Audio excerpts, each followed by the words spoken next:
Hello, and welcome to I Watched It With My Wife, episode number 2. I'm Jeremy, and this is my wife, Sarah. Hello. And this week, we watched the Marvel Cinematic Universe movie, Captain America, the First Avenger. Now, this is one of the origin stories for the original Avengers lineup. So this is the fourth of the origin story movies. It tells the story of Captain America back from World War II and how he made its way to present day. So let's get started. Sarah, what were your first impressions? Well, not good. And here's why. The movie was long. It was very, very long. It was too long. It was about an hour too long.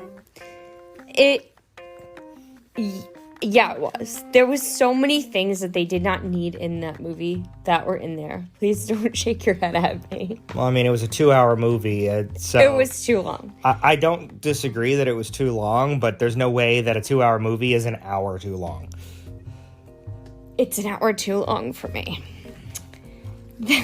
I think we're about, well, let's start with, we watched it on Disney Plus, so I didn't have to deal with commercials this time, which is a good thing, because I hate commercials. And the movie is rated PG-13, and it came out in 2010? Came out in 2010. 2010. But most of the movie takes place in the 1940s, World War II time. So, I kind of got that. About 45 minutes into the movie, they were still on the backstory. And it was like we were 45 minutes into the movie, and we weren't even to, the action part yet. And it's supposed to be an action movie. And there was no action. 45 minutes in. I had to wait 45 minutes for things to even start happening.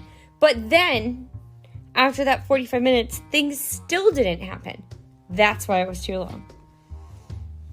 I think it could have been 2 movies. I don't think it could have been 2 movies. I just think they need to cut out some stuff in the beginning, because I agree it takes too long to get to the point where he's Captain America.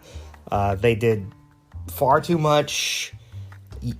All they really needed to do there in that first part, they introduced Howard Stark as this flamboyant, bombastic guy. You didn't even need to meet Howard Stark at that point. Yes, he's an important part of the movie, and yes, seeing that explains why Tony Stark, who later becomes Iron Man, is the way he is. But those could all be introduced at later points in the film. The whole Expo of Tomorrow, they did not need. They needed a scene establishing the friendship between Steve and Bucky, because that was very important early on. But they didn't need, 15, 20 minutes of exposition there for that. They just needed one scene. They needed half of that backstory. They did not. I agree. It was crazy. They needed to establish the relationship between Steve and Bucky. So you really only needed one scene involving them instead of 20 minutes involving them.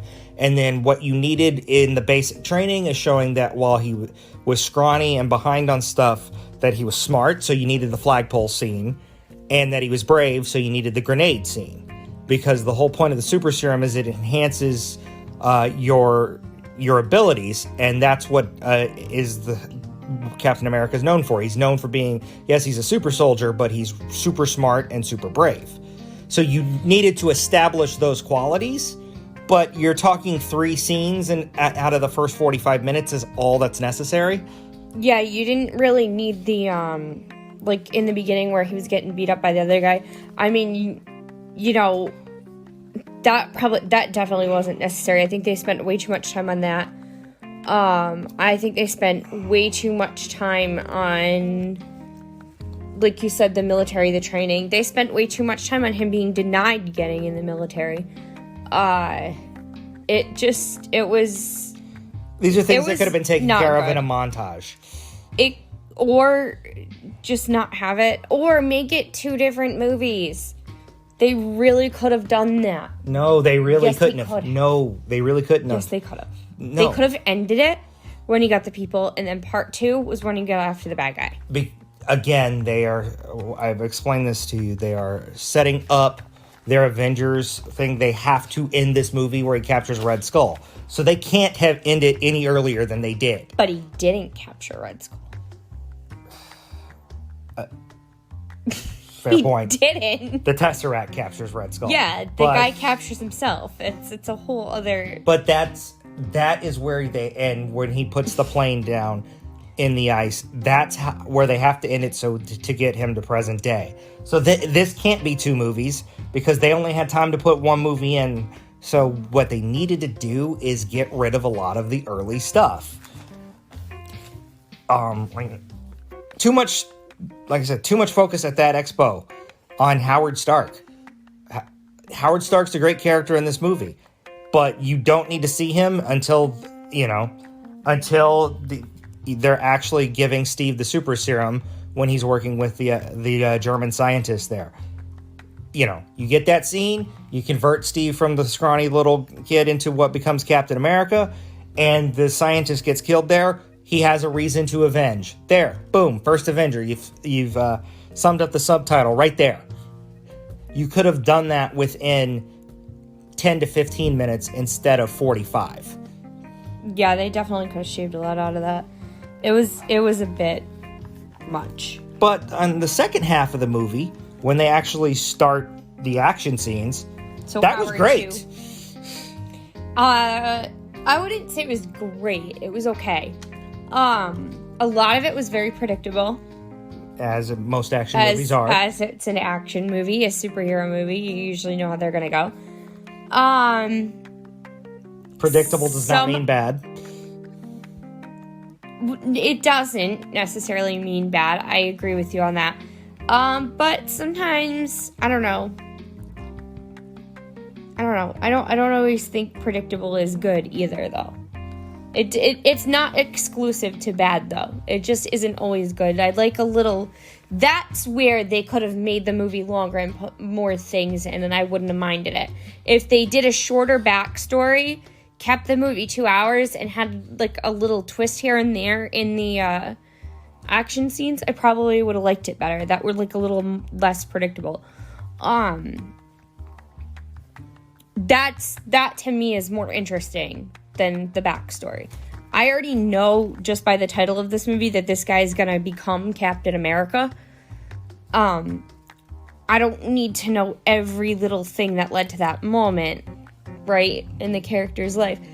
But, that's what I would have preferred. But, again, I'm not a Marvel person, like, director or whatever. I rather enjoyed the parts when he hooked up with with Bucky and the Howling Commandos, as they're called, and destroyed Red Skull's weapon spaces all around Europe. That was enjoyable for me. But they did that in a montage and got through it pretty quickly. Yeah, but I liked that part. I liked here we go again. I like the explosions and stuff better than the backstory. I don't care that he's never danced with a woman. Yeah, I want to see things explode. Yeah, I did not care that he never danced with a woman either. There was far too much exposition. There was far too much backstory. Blow things up. I think we're completely in agreement there. You can advance the plot and advance the love story a lot better than they did. That being said, Agent Carter. I don't even think that was necessary. Agent Carter, Haley Atwell. She was great. I loved her character in this movie. She was a badass. Yeah, I mean, especially for how women were actually treated during World War II. It's completely fictional, but, she was awesome.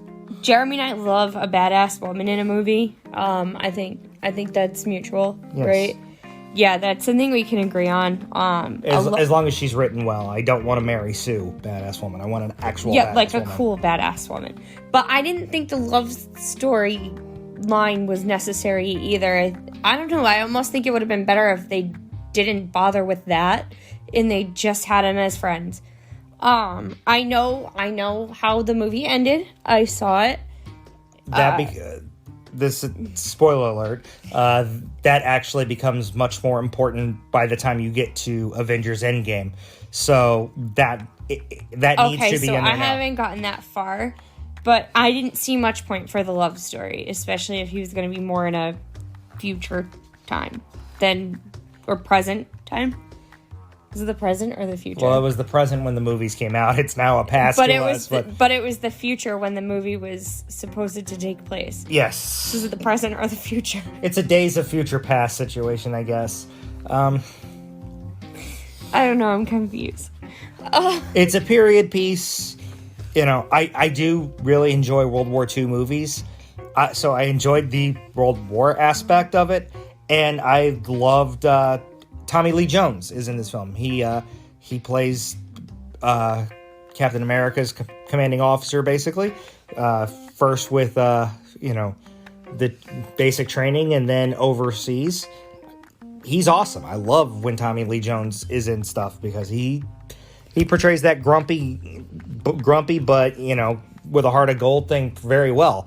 And you see that towards the end of the movie when he's helping Captain America avenge the death of Bucky. Spoiler alert, Bucky dies. It's a Marvel movie, so Bucky doesn't Nobody actually really dies. die. Hint, Bucky will be back. Predictability. And one thing I did want to point out about the villain, Redface or whatever his name is. Red Skull. He kind of reminded me of The Mask. Like Jim Carrey's The Mask. But with a red face instead of a green face.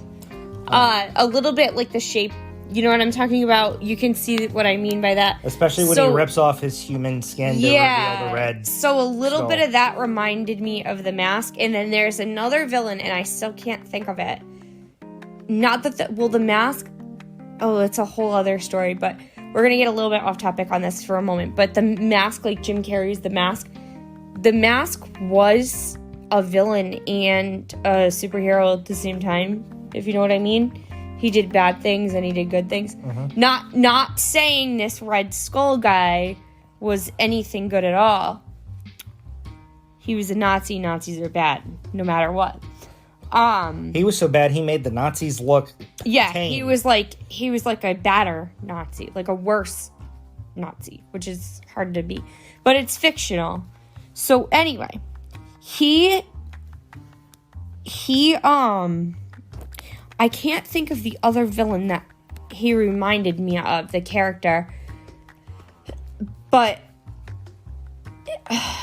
I wish I could, and I've been racking my brain about this for a couple days, and I just cannot think of the other villain, but there is another villain in something else that this Red Skull character reminded me of, and if you can help me remember any other character, you got anything else that he reminds you of besides The Mask? No. I was focused on the actor who plays him, Hugo Weaving. Again, for as much as critical as we've been of the plot, I think the cast made this movie better because everyone from Chris Evans to Tommy Lee Jones, Haley Atwell, Stanley Tucci, Hugo Weaving, I've loved them all playing the parts.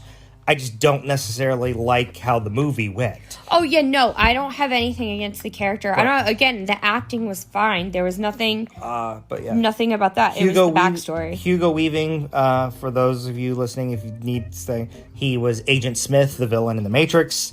He was Elrond, one of the elves in the Lord of the Rings trilogy. He was, I believe he was V in V for Vendetta, if I remember right. So he's been in a lot of big budget Maybe he blockbuster reminded movies. me of a villain I've seen in one of his other movies. I'm not really sure, though. I mean, Elrond's not a villain, but the But other I two don't are. think so. Yeah, I don't really think so, though, because I don't think I've seen V for Vendetta or pretty much anything else. I think I've seen The Matrix once. A long time ago. No, but there was definitely a reminder of some other villain in some other movie, and I can't remember what. But yes, the casting made this movie much more bearable than it really should have been. This was an average origin story at best that went too long, honestly. It's not remotely bad, but it's not good either. If this were 2010 and you were to ask me to go see this movie, I would probably, I mean, I would have gone to see it because what else? Well, I mean, you know, I would go. But if you were to ask me to see a sequel of this, I would probably not want to. With this being the first one, I would be like, no, thank you. While I understand that, the funny thing to me is the direct sequel to this, of course, they have the Avengers, and then the second Captain America movie, Captain America and the Winter Soldier, is actually my favorite movie of the MCU. They figured out the formula pretty quickly for Captain America. So, that's the thing is, I understand that in a direct line, you wouldn't want to see a sequel. I wasn't exactly thrilled for a sequel of Captain America after I saw this one initially. But with my opinion, with the two sequels, The Winter Soldier and Civil War, they got them right. Both of them are a lot better than this one. I haven't seen them, so I don't know. I can't say anything. I just can only say what I've watched this time. And what I watched this time, wouldn't want to watch it again. But anyway, so Sarah has a new segment that she wants to debut now. Yes, it is called Snacks with Sarah. And because, you know, snacks are super important to me. We learned that last time. I'm going to just talk real quick about what our snack and our beverage of choice was while we watched this movie. We had popcorn made in the air popper with Orville Redenbacher's popcorn butter and chili lime seasoning. And I drank Shock Top beer while I watched this movie. And Jeremy had a Cider Boys hard cider? Yeah, I had a Cider Boys hard cider. I think it was just a regular apple cider. So that was our snacks with Sarah. So anyway, scale of 1 to 10, Sarah. How do you rank this film? 2. Ooh, it's much better than a 2. No, it wasn't. I mean, I'm not going to say it's good, but it's much better than a 2. Maybe a 3 for explosions. We're going to be vastly different on this one. 1 star because it gets explosions, but the rest of it was not good. I give this about a 6.5. Now, coming into it, I've seen all of the movies of the MCU, so I know how much better and how much worse they actually get. You gave this a 6.5? You gave this a 2. You're crazy. But you only gave Dr. No a 6. I gave Dr. No a 7. A 7. Yeah, no. This is kind of on par with Dr. No, honestly. Dr. No was way better than this. Both of them are disappointing beginnings to series that I know get a lot better. And no, I did not find Dr. No a lot better than this. I found this on par with Dr. No. It's just the fact that Dr. No was made in the 60s and this was made in the 2010s. This should have been a lot better. No. But anyway, so that is our episode for this week. If you let us know, we are on Anchor. Was Sarah too hard on Captain America? Yes, was Sarah too hard on Captain America? Was Jeremy too easy on Captain America, the First Avenger? Yes, we are on. You can find us on Anchor. I watch it with my wife. You can also find I watch it with my wife on Facebook, Twitter, and Instagram. Or you can even email us at withmywifepod@gmail.com. And by the time this episode is released, we should have, I'm 99% positive, we will have our website up. And our website is withmywifepod.com, where you can catch any episode of our podcast. We'll have links to those on Spotify. And we're currently working on, and forgive us because it's going to take a hot minute, getting all of our podcasts transcribed into blog form. So if you're not really into listening and you're more of a reader, definitely go to withmywifepod.com. You can see a biography and photos and all kinds of other things. So, but yes, so this has been our second episode, and for our third episode, I believe we are because we're quickly approaching Thanksgiving. I would like us to review the one of the few Thanksgiving holiday movies, Planes, Trains, and Automobiles, starring Steve Martin and John Candy. Ah. So we're going to get away from the action and get into some comedy. I think I've seen that one a long time ago. It is one of my favorite holiday movies, and it's pretty easy for Thanksgiving because there's not a whole lot. You get all the Halloween, all the Christmas. Thanksgiving kind of gets the shaft on a lot of things, including movies. Are you going to make me watch all Christmas movies in December? We may do all Christmas movies in December. We'll discuss that then. All right, but thank you for joining us, and we will see you in our next episode. Bye. Bye.